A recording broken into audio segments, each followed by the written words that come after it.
Number one, siguro may dadala ko, matutulong ko dito sa team, yung experience ko sa professional, sa PBA, at saka experience ko sa international din.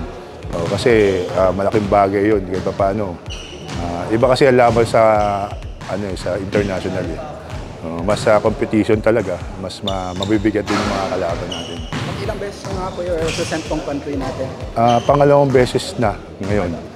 Kasi naglaro ako nung RP team dati, bago ako pumasok ng PBA. Ano pa, amateur? 96. Tagal din hinintay, no? Yes, matagal. Kaya so proud eh. Talagang isang pribilehiyo na mapasama dito sa 45 Tandang Pinoy Master. Number one kasi disiplina sa sarili para ma-achieve mo yung mga gusto mo ma-achieve. At saka dapat maraming mga bawal tutusin. Number one, yung pagpupuyat, isa yan.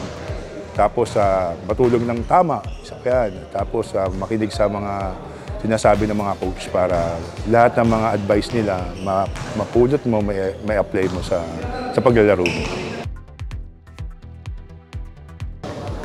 50? Number one, sa akin talaga yung teammate ko, si Nelson Asaito. Dapat kasama siya talaga sa 40, tutusin.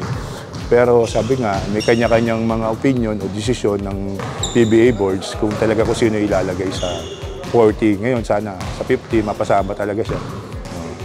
Marami naman tutusin, marami magagaling sa PBA na karapat-dapat na mapapabilang dun. Madami nga din nagsasabi na sa Asaito na.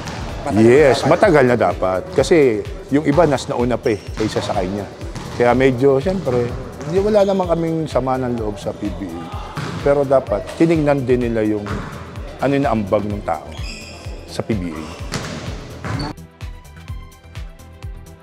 Sa mga kapwa namin, mga Pilipino, mga community, sana po tulungan niyo po kami at suportahan kami sa darating na Mayo sa Taipei sa May 17 to 31. Thank you para sa mga suporta niyo.